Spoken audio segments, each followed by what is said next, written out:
Greetings and welcome to my daily devotional for Monday, the 22nd of February.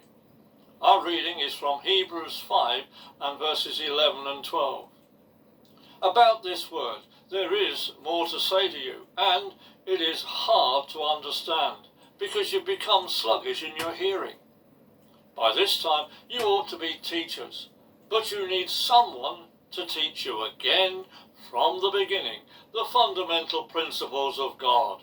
You still need milk and not solid food.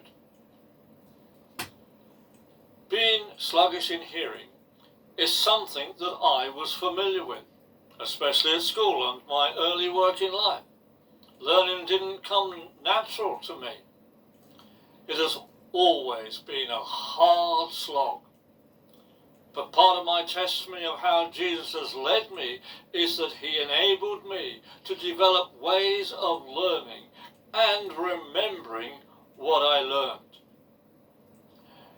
He did not give me a photographic memory, but his ways of learning enabled me to work out how to commit to memory what I learned. It was a hard slog, and still is. Those to whom the author of Hebrews was writing had become sluggish. It seems that the message of Jesus was still being spoken to them, but they were slow to grasp hold of it. It seems that there was something getting in the way of their hearing.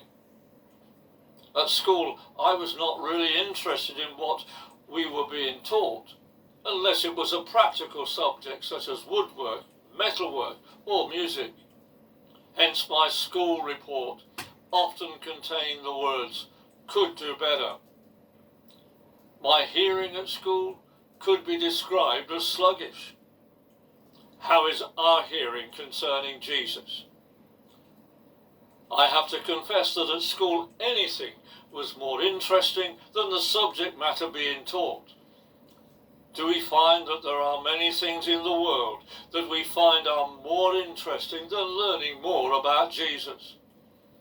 As we grow, we know that different things will grab our attention, and there may be things that dull our hearing about the things of Jesus. Let us ask the Holy Spirit to unclog our hearing channels so that we have perfect hearing to hear what Jesus says to us. Today, may we have ears to hear what the Spirit is saying.